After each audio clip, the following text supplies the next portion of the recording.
right, so this is chapter 3, physical versus chemical change, and we're going to talk a little bit about energy as well in this lecture. So let's get started.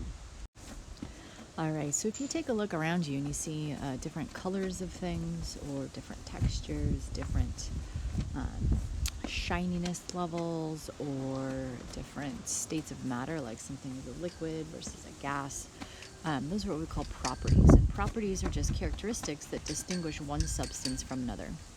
There's two main types of properties: physical properties and chemical properties. First, we're going to talk about the physical properties. So physical property is basically just a property of a substance that displays without changing its composition. So something that describes a substance without it reacting or changing into something else. So in a physical property, the atoms and molecule that make them up don't change. So basically, we're just kind of describe what something looks like or smells like. So odor, taste, color, appearance, melting point, boiling point, density, these guys are all physical properties of matter. Okay, so we can observe these without changing the chemical composition of that particular substance. Even melting and boiling points are physical properties because those are just phase changes. So the chemistry, what makes it up, doesn't change. So for example, you have an ice cube. It's in a solid state and it melts, hits a melting point, turns into a liquid. It's still H2O, whether it's H2O solid or H2O liquid. Same with boiling point. If we let that H2O liquid heat up and then it turns into steam, right? The chemical composition hasn't changed. It's just gone from a liquid to a gas. So density as well. Density, if you remember, is mass divided by volume. So we could take both of those characteristics of the substance. We could measure its mass, we can measure its volume without changing its chemical composition. So that's why those things are what we call physical properties of matter. Now the other type of property is what we call a chemical property. And chemical properties display only through changing its composition. So basically a chemical property is like the reactiveness of it to something else. So how can we change one substance to make something new? So some characteristics, or some examples, I should say, of chemical properties are corrosiveness, flammability, acidity, toxicity. All of these have to do with the substance reacting with something else and changing its form. So when that happens, we call that a chemical property. So for example, like gasoline, we know has a chemical property of high flammability, right? Because we can ignite it and it will react with oxygen to make the combustion reaction, make fire. So that is what we call a chemical property of a substance. All right, so we're going to take a look at some examples here and figure out whether these are physical or chemical properties. And I'm going to go through these with you guys because some of them can be a little tricky. I'm going to show you guys kind of a trick to figuring this out. So the first one says the tendency of copper to turn green when exposed. Well, if you remember from our physical properties page, we said that color was a physical property, but color change is a chemical property. Okay, so if copper started as a copper color and turned green, that is a action there. Something happened to the copper. So this is actually a chemical property. Okay, it turns green because of a chemical reaction with oxygen. Okay, so that is a chemical property of copper. The next example, the tendency of automobile paint to dull over time. Again, here we have a color that changes, okay? Whether it's changing to a different color or a different shade of color. If it's a color change, it is a chemical property. All right, in this case, the sun is literally decomposing. And decomposition, we're going to find out in this semester, is a type of chemical reaction where things break apart. So automobile paint dulls over time is a chemical property. The tendency of gas to evaporate quickly. Now, evaporation is a phase change. And remember, we said phase changes fit into the physical properties of matter. This is just taking liquid gasoline and turning it into a vapor. So that one is physical property. And then the low mass for a given volume of aluminum relative to other metals. Well, if you recognize mass and volume as density, we said that density earlier is a physical property of matter. We can observe mass and volume without changing the chemical composition of aluminum. All right, now let's shift gears a little bit and talk about changing of matter. So, talked about physical and chemical properties, and that's related to physical and chemical changes. So, a physical change is changing matter's appearance, but not changing its composition. So, if you melt something or boil something, but it stays in the same chemical composition, then that is a physical change. Some other physical changes are cutting or crushing something, changing its appearance like that, without changing its chemical makeup is a physical change. Chemical change is the opposite. It's a change where matter does change its composition. So we react it with something else, or we break it apart to make new substances. But this kind of change is where a substance undergoes a chemical reaction. And we're going to talk all about many different types of chemical reactions in this class. We'll talk more in chapter 6 and 7, but chemical reactions, we can usually identify them by like heat being absorbed or released, okay, when something happens, or color changing, like we just talked about in the previous slide, or if formation of a precipitate, which is a solid substance out of liquids, formation of gas bubbles that weren't there before. Those things are what we call chemical changes. All right, so a physical change results in a different form of the same substance. Okay, so like taking one substance and cutting it into two, right? Or taking a solid piece and melting it down, but same substance, right? But a chemical change results in a completely new substance. So we have something brand new in the end. And this only happens through what we call chemical reactions. And in chemical reactions, we define the starting ingredients as our reactants and the ending ingredients as our products. So when we'll see this during the semester as well. We're going to start with reactants. This kind of got a little messed up. And something's going to happen, and we're going to end up with new products in the end, and that's going to indicate a chemical reaction. So let's do like we did in a couple slides ago and classify each now as either a physical or chemical change. So the first one, the rusting of iron. So iron, when it rusts, becomes a new color, correct? So we have a color change. It goes from like a shiny metal to a dull orangey brittle stuff, and which is something new. So that is definitely a chemical change. The evaporation of nail polish remover from the skin. Again, anytime you have any indication of a phase change, remember that was a physical change. The burning of coal. Burning right there indicates a chemical reaction. Anytime something burns, it reacts with oxygen in the air to make something new. So that must be a chemical change. And then the fading of carpet upon repeated exposure to sunlight. Again, we have a color change, the fading or change in color. So that must be a chemical change as well. Okay. So anytime something undergoes a color change or chemical reaction, you get bubbles that weren't there before. It makes no sense why they were there before, or you get some kind of new substance being made from something that you had previously. Those are all chemical changes. All right, so we can observe, I should say, different properties of matter, and if we are working with matter that is a mixture of something, we can actually work with the different physical properties of the components that make up the mixture in order to separate them. So let's talk about separating mixtures through physical changes. Now, mixtures are able to separate because the different compounds have different properties. So there's 3 different ways we can separate liquid mixtures. The first way is called decanting. This is where you carefully pour off one liquid from another.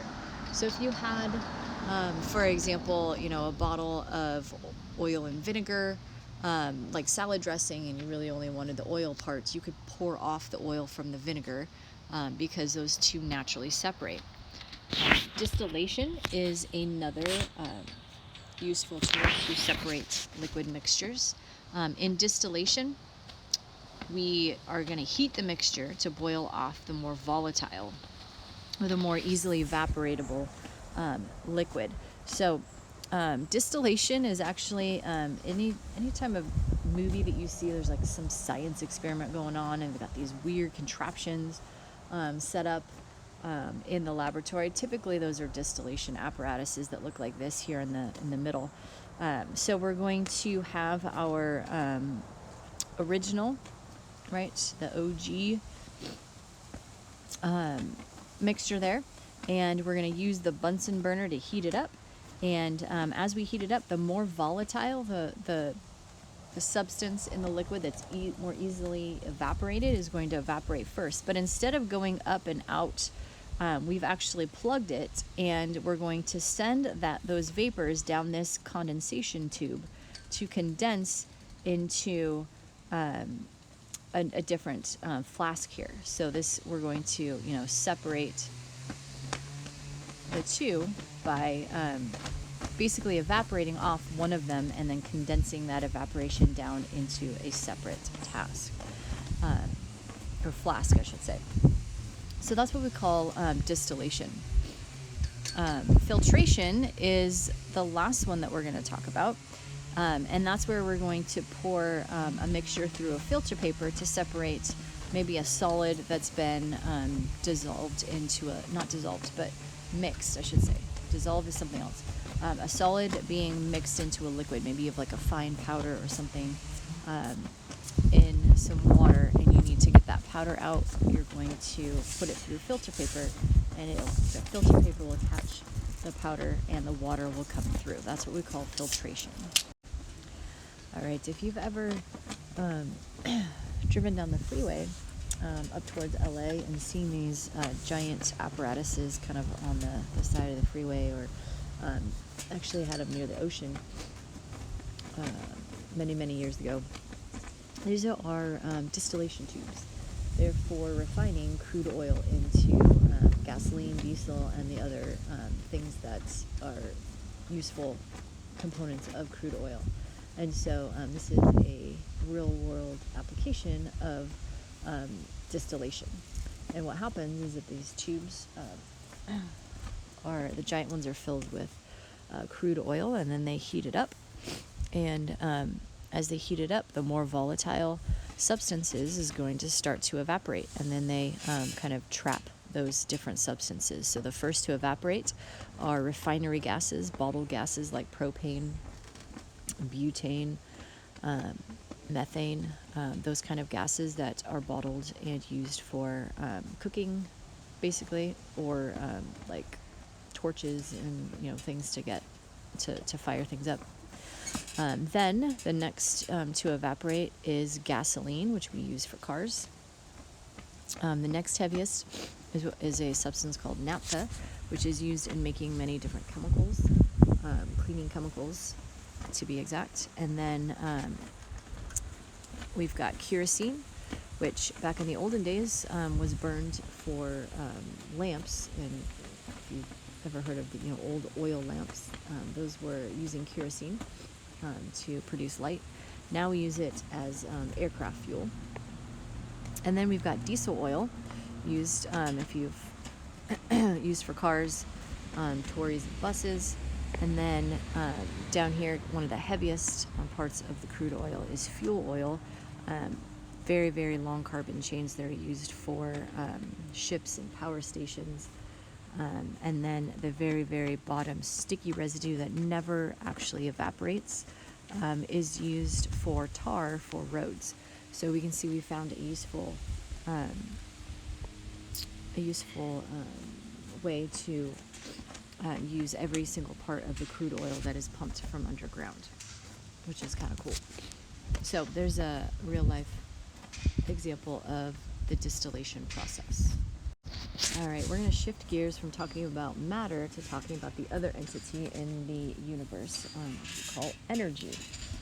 So matter is one of two components in our universe. The other is energy, and energy is the capacity to do work. Or, like I like to describe it, energy is what makes matter move. So like matter, energy is conserved. There's what we call law of conservation of energy, which says that energy can't be created or destroyed, but can only be transformed from one type to another. So as energy flows through matter, it flows in many different types, and we'll talk about those different types. All right, so virtually all samples of matter have energy, and the total energy of the matter is the sum of the two major types of matter, which are called kinetic and potential energy.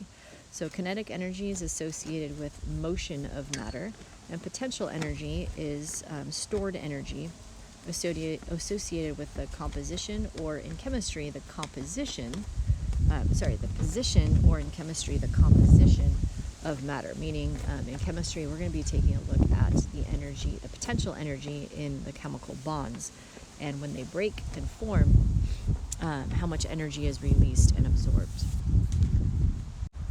So when we're talking about kinetic versus potential energy, this here is our classic example. Here, the girl is holding a ball above a cliff, right? And as she's holding it, it's potential energy. It's not moving, it is stored energy, and it's stored in the position above the ground. As soon as she lets go, the ball starts to move, and we turn that potential energy into kinetic energy. So all matter has this type of energy. Now here are some different examples of energy. These are not all the different types of energy, but these are different examples of energy.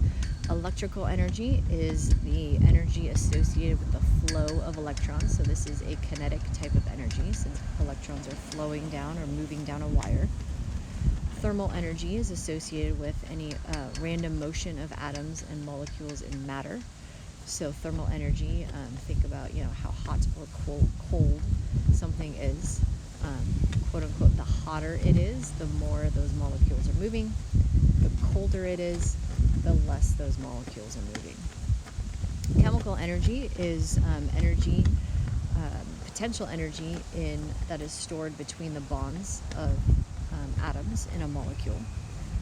And when those bonds are broken, energy is absorbed to break bonds, and energy is released when forming bonds.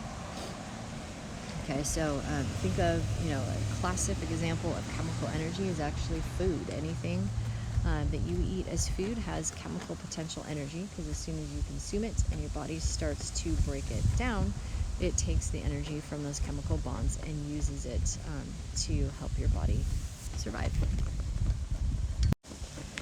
So energy can be quantified, meaning we can measure energy, and the official SI unit of energy is called the joule, symbolized with a capital J. We've also can use different other units for energy. Calorie is one of them. You've probably heard of calories. We do use calories to count, for food energy, although those calories are what we call kilocalories, or food calories, which are 1,000 times more than just a regular chemistry calorie. But basically where they got calorie unit from is a calorie is the amount of energy required to raise the temperature of 1 gram of water 1 degree Celsius. So however much energy goes in 1 gram of water to increase it 1 degree Celsius, that's what we equate a calorie to. And then there is also a unit of electrical energy, which is the kilowatt hour, which is a different unit of energy specific to measure electrical energy. So all of these energy units have equivalents to each other, and that's right here in the middle there. So these are important energy conversions that you don't need to memorize, but you do need to know how to convert between one and the other. So if I said, hey, we have something that is 52 calories, how many joules is that? You need to make sure that you know how to do those unit conversions and to put these conversions in the right spot in the unit conversions in order to get the answer. So again, you don't need to memorize this, but you definitely need to know how to convert one to another. So let's take a look and see how that's done. Here's an example of an energy conversion problem. So we have a candy bar that contains 255 calories of energy. We see that calorie is big C calorie. Big C calorie is a kilocalorie. It means 1,000 little C calories. So in one big C calorie, there's 1,000 little C calories. So we have 225 calories of nutritional energy. How many joules does that contain? So when we are given our information, we want to start by figuring out what we're given and what we need to find. So here we're given 225 calories, and we need to figure out how many joules that is. And then we need to strategize or kind of map out what we're going to do. So we don't have a direct conversion between big C calories and joules, but we know that for every big C calorie, it's 1,000 little C calories. And in one little C calorie, there's 4.18 joules. So that's exactly what we're going to do. We're going to start with our big C calorie, change it to little C calories, and then go to joules from there. So we're going to do two conversions. And these are our conversion factors. So we're going to take 225 big C calories. We're going to convert it to little C calories by using 1 calorie equals 1,000 little C calories. And then we're going to take the little C calories and cancel those units using the conversion factor 1 calorie equals 4.18 joules so that we get joules in the end. And then when we multiply everything on top and divide by the bottom, we get our answer here. 9.414 times 10 to the 5th. That should be a little exponent. You've got the correct in your notes there. Now, when we get an answer, we want to make sure that we're in the correct number of sig figs. And I've mentioned before that it's super easy with unit conversions to get the correct number of sig figs. You don't really have to do much thinking. All you have to do is observe how many sig figs did I start with, and that's how many I should end with. So 225 is 3 sig figs. So that means from this answer, I need to keep 3 sig figs. Look to the 4th to see if that 3rd gets rounded up. He does not. So we're going to drop him, and our final answer is 9.41 times 10 to the 5th joules. Okay. So that's how those unit conversions work.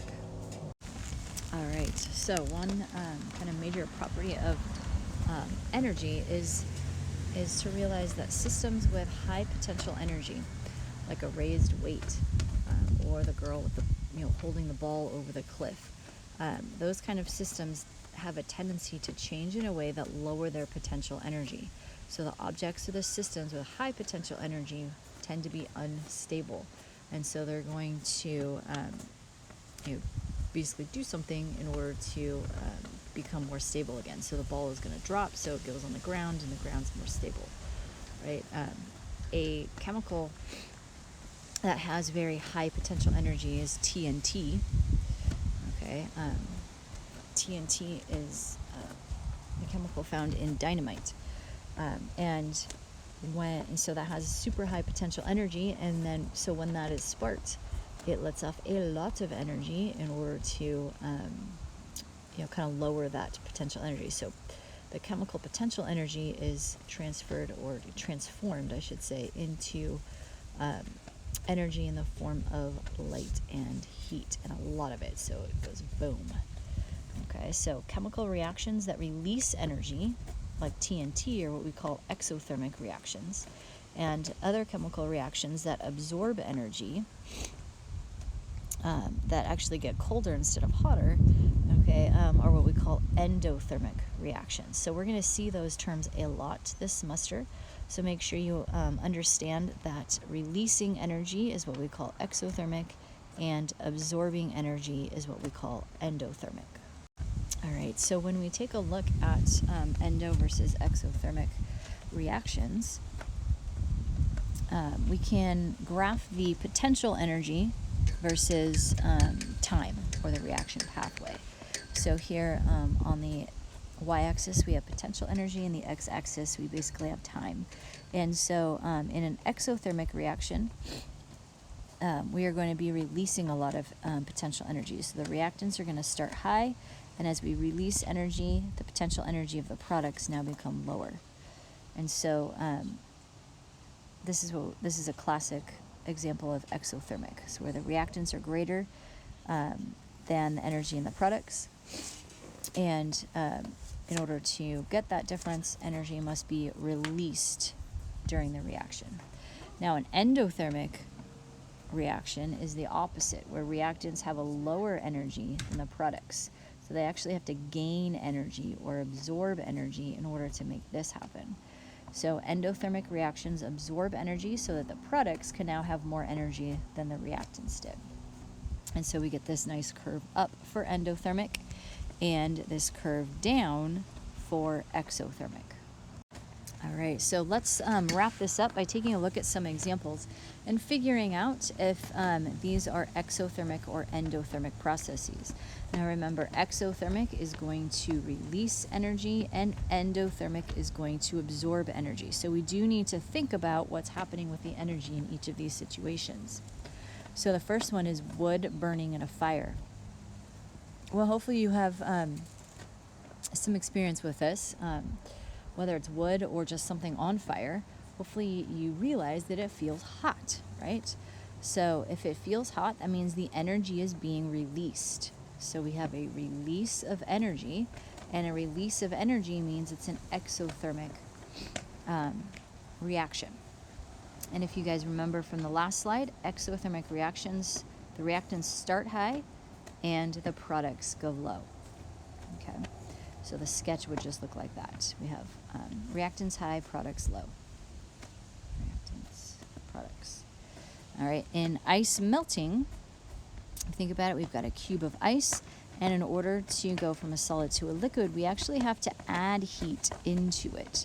So heat gets absorbed in this case. All right, so if it's absorbed, we call that, remember, endothermic. And to show an absorption of heat, that curve needs to go up, where the reactants are lower and the products are higher. So that is our sketch for endothermic processes. Okay, so hopefully this lecture on chemical versus physical properties and changes makes sense, along with our little introduction to energy. If you have any questions, just let me know.